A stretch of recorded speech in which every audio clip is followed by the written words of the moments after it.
एक सेकेंड सिद्धार्थ जी, मैं अब आपके पास आना चाहता हूं। सिद्धार्थ जी, मुझे 2005 की एक चिट्ठी याद है। आपने राष्ट्रपति जी को एक पिटीशन दी 2005 में। मैं पढ़ रहा था कल, बड़ी दिलचस्प पिटीशन थी साहब। उसकी लास्ट की 3-4 लाइनें मैं कहना चाहता हूं। उन्होंने कहा, महामहिम, इस देश में मुख्य चुनाव आयुक्त और चुनाव आयुक्तों को के लिए एक पारदर्शी व्यवस्था होनी चाहिए। वो निष्पक्ष होने नहीं चाहिए, बल्कि निष्पक्ष दिखने भी चाहिए। ये आपने एग्जैक्ट वर्ड इस्तेमाल किया था।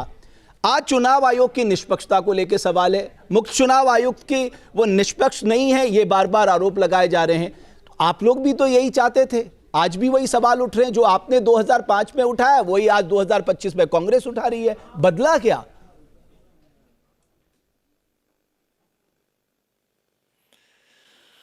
नहीं रमेश जी, बहुत बदल गया। जो 2025 में हो रहा है ये भारत के इतिहास में कभी नहीं हुआ। एसआईआर तो 2002, 2003, 2004 में भी हुई थी। हमारी सरकार थी, सोनिया जी विपक्ष की नेता थी। जो आज राहुल जी बोल रहे हैं, मेरे को एक बयान दिखाइए उनका। अगर हम उसी को मापदंड बनाना चाहते हैं तो इन्हीं का उदाहरण बता दीजिए। नरसिम्हा राव जी के समय में एसआईआर हुई, हम विपक्ष के नेता थे, हमारा कोई बयान दिखा दीजिए जब हमने देश की एक संवैधानिक प्रक्रिया को लेकर कैसा हल्ला किया हो। हमने कभी इंदिरा जी के समय में किया हो, कभी राजीव जी के समय में नहीं, किया हो। आपने ईवीएम को लेकर सवाल उठाए? निश्चित तौर पर आपने ईवीएम को लेकर सवाल उठाए नहीं उठाए, मुझे बता दीजिए। प्रक्रिया पारदर्शी होनी चाहिए। आपने ईवीएम को लेकर सवाल उठाए? रमेश जी बिल्कुल उठाए। ईवीएम एक नई प्रक्रिया आई थी। ईवीएम जब लॉन्च हुई थी, जब ईवीएम की प्रक्रिया देश के अंदर आई थी, ना वीवीपैट उसके साथ था, वो एक बहुत नई प्रक्रिया थी। बैलेट के समय में कितना ज्यादा वोट में धांधली होती थी वो हम सब जानते थे। नई एक प्रक्रिया जिसने एक ही चुनाव करवाया था, उस पर अपने आक्षेप रखना या उस पर अपने डाउट रखना कोई गलत बात नहीं थी। आज तो ईवीएम भूल गया कांग्रेस पार्टी। जब सुप्रीम कोर्ट बुलाती है, जब इलेक्शन कमीशन बुलाती है, तब तो ये जाते नहीं। अब उन्होंने ईवीएम छोड़ दिया, अब वो वोटर लिस्ट पे आ गए, फिर वोटर लिस्ट छोड़ देंगे, इलेक्शन कमिश्नर, फिर इलेक्शन कमिश्नर छोड़ देंगे, फिर कुछ और, क्योंकि समस्या अलग है। रमेश जी ये समझना पड़ेगा आपको, 2025 में कांग्रेस पार्टी का नेतृत्व इतना विफल हो चुका है कि वो हार का ठीकरा अपने सर नहीं लेना चाहता। यह समस्या है और समस्या नहीं है। आप इधर की बात करें उधर की बात करें, उससे थोड़ी फर्क पड़ेगा। जो देख प्रक्रिया, आप मुझे बताइए, हमसे बार बार पूछा जा रहा है कितने घुसपैठिए निकाले, क्या किया। एक ऐसी प्रक्रिया जो हर 10 साल में हुआ करती थी, जिसको आर्टिकल 326 हमारे संविधान का जिसको मैंडेट करता है, उसको 20 साल बाद करवाने के लिए सरकार को कटघरे में खड़ा करके ये प्रश्न पूछे जा रहे हैं। आप तो अपने पे ही सवाल उठा रहे, ठीक है आपने, जो 2003 में हुई, ये तो सिद्धार्थ जी नेचुरल प्रक्रिया। अब आपने अपने को ही मुश्किल में डाल दिया। आपने कहा हर 10 साल में होती थी, आपको किसने मना किया 2013 में मत कराओ, 2023 में मत कराओ? आपको तो लोकसभा चुनाव से पहले करा देना चाहिए था, आपने नहीं कराया, तो ये आपका फॉल्ट है। 2023 का माफ कीजिएगा, 2013 तो यूपीए को कराना चाहिए था। लोकसभा चुनाव से पहले हम कब करा देंगे? कौन कराएगा? हां जी, कौन कराएगा? आप देखिए रमेश जी, यह देश की लोकतांत्रिक व्यवस्था का प्रश्न है, यह हंसी मजाक माहौल का प्रश्न नहीं है। इलेक्शन कमीशन को 324, 325, 326 हमारे आर्टिकल मैंडेट करते हैं। यह उनकी जिम्मेदारी है। हर 10 साल का भी मैंडेट नहीं है, 6 साल में हुई है। मैं आपको बताता हूं, एसआईआर 6-6 साल के गैप में भी हुई है, 15 साल के गैप में भी हुई, 10 साल के गैप में भी हुई। जब चुनाव आयोग को लगेगा कि चुनाव की जो सूची है उसको क्लीन अप करना है, उसकी स्वच्छता बनानी है, तब एसआईआर कराई जाएगी। उसके बिना एसआर की व्यवस्था है, जो रिविजन्स है वो तो लगातार होते हैं, पर एसआईआर एक क्योंकि एक्सटेंसिव एक्सरसाइज है, वो समय अवधि के बाद कराई जाती है। आज पूरी चुनावी प्रक्रिया को केवल इसलिए कटघरे में खड़ा किया जा रहा है क्योंकि हम चुनाव क्यों हार रहे हैं, इसका कोई जवाब नहीं है विपक्ष के पास। तो कंचना जी, अगर आप इस बात का अवलोकन कर लेंगे, प्रोजेक्ट सत्ता पक्ष इस तरह से प्रोजेक्ट कर रहा है क्योंकि आप लगातार चुनाव पे चुनाव हार रहे हैं, इसलिए आप सारा ठीकरा अपनी लीडरशिप के बचाए एसआईआर पे फोड़ दे, ईवीएम पे फोड़ दे।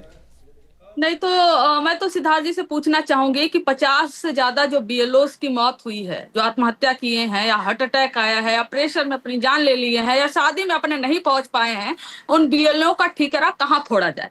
उन बीएलओ के परिवार वाले किसको गुनाहगार बोले? आपको, सरकार को, इलेक्शन कमीशन ऑफ इंडिया को, हमें खुद को, किसको बोले?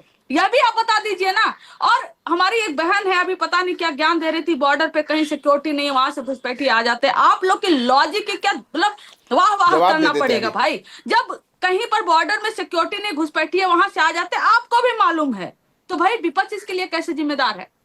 रुपया अपने आप लेवल बना लेगा, घुसपैठिए अपने आप चले आएंगे। भाई कुछ तो लॉजिक वाला आप लोग जवाब दिया करिए। और जहां तक बात एसआईआर की है, जो 2003 में हुआ था वो आईआर हुआ था, इंटेंसिव रिवीजन हुआ था।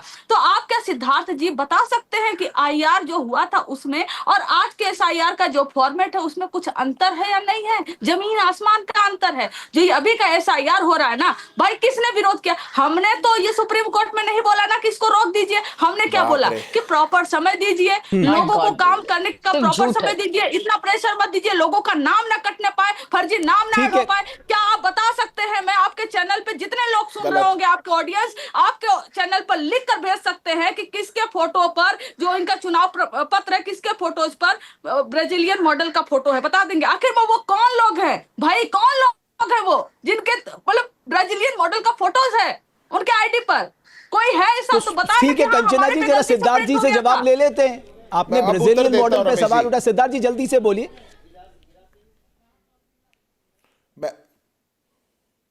सिद्धार्थ जी मैं पिन पॉइंटेड जवाब दे रहा हूं। पहली बात तो इन्होंने कहा हम तो सुप्रीम कोर्ट गए थे, ये कहने के लिए गए थे कि समय ज्यादा दिया जाए। सुप्रीम कोर्ट ने क्या कहा वो तो बताइए।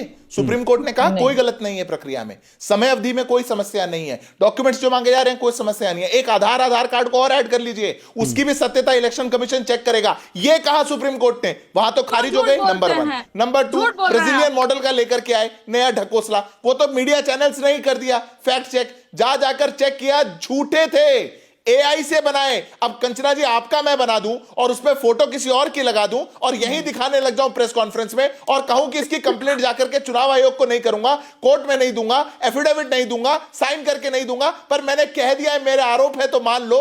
ऐसे देश नहीं चलता है। शहजादों का शहजादागिरी चलती होगी, देश नहीं चलता ऐसे। ये बात राहुल गांधी जी समझ जाएंगे, बहुत समस्या हल हो जाएगी। और तीसरी बात, आप बार बार जिस बीएलओ की बात कर रहे हैं और बार बार आप जिन एक झूठे आंकड़े को एक भी मृत्यु होती है उसके लिए संवेदनाएं देश के अंदर, पर अगर 1200, 1100, 800 ये एक कैप लगाई है इलेक्शन कमीशन ने कि 1200 लोगों के घर तक जाना है, माने एक माह के अंदर 200 घर जाने हैं। 200 घर एक माह में अंदर जाओगे तो आपको 20 घर, आपको 50 घर एक दिन के उससे कम में जाना है। सिद्धार्थ जी, ये भी हमारे लिए समस्या है। कंचना में लेके आता सिद्धार्थ जी, मैं बस एक निवेदन करना चाहता हूं। किसी की जान चली गई और विपक्ष गिद्ध की तरह कूद गया कि हम इस पर राजनीति करें, अब इसका गुनहगार ढूंढे, ये गलत है। सिद्धार्थ जी, आप तो वकील हैं, बड़े प्रतिष्ठित वकील हैं, मैं एक छोटी सी बात जानना चाहता हूं।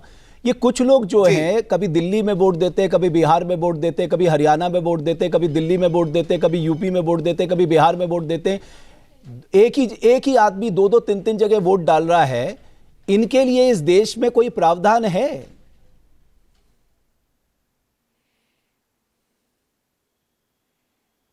देखिए, मेरे को पता है रमेश जी आपका इशारा किस तरफ है, और अगर ये कहना चाहते हैं कि देश के एक सांसद अपने एक वोट से बिहार में सरकार के में फर्क लाने के लिए ऐसा कर रहे थे, तो मैं माफी के साथ कहता हूं लॉजिक को चेक करना चाहिए। सर, ये केवल एक मुद्दा नहीं है सर। मैं आपको बीजेपी के एक लीडर हैं दालचंद, बीजेपी के एक लीडर है दालचंद, यूपी के हैं, वो हरियाणा में वोट देने पहुंच गए। इस तरह से कोई यशवीत जी हैं, वो हरियाणा में वोट देने चले गए। ये केवल एक मसला नहीं है सर। देखिए, शक क्यों उठ रहा है? अच्छा, मुझे ये बता दीजिए कि कानून में इसके लिए क्या प्रावधान है? छोड़िए किसने क्या दिया, हमारे देश का कानून क्या कहता है, इलेक्शन कमीशन के रूल्स क्या कहते हैं? आप कहां के रहने वाले हैं? सर, मैं उत्तराखंड का रहने वाला हूं। मैं वही बता रहा हूं, आप कहां के रहने वाले हैं, मैं उदाहरण से समझा दूंगा। सर, आप उत्तराखंड के रहने वाले हैं। हाँ। आपका वोट पहले होगा गुड़गांव, आपका वोट उत्तराखंड के अंदर होगा। अब आप नोएडा में आकर के काम करने लगे, आपने नोएडा में आकर के वोट डाल लिया। कुदरती बात ऐसी हुई कि उत्तराखंड के चुनाव के और यहां यूपी के चुनाव में साल भर का अंतर था। पहले आपने उधर वोट डाल दिया, पर आपको लगा अब तो सब सेटअप इधर शिफ्ट हो चुका, आपने इधर वोट डाल दिया। रमेश जी, आपने वोट बहुत अच्छा जवाब दिया आपने। मैं बहुत प्रसन्न हूं आपकी इस बात से। कितनी सामान्य बात बताई आपने। आपका वोट बन चुका है। आपके मोबाइल पर तुरंत आएगी ब्रेकिंग न्यूज। स्क्रीन पर सबसे पहले दिखेगी बड़ी खबर, देश दुनिया की हर खबर एक जगह। अब आपके मोबाइल पर तुरंत फटाफट इंस्टॉल कीजिए न्यूज नेशन ऐप और रखिए खुद को अपडेट।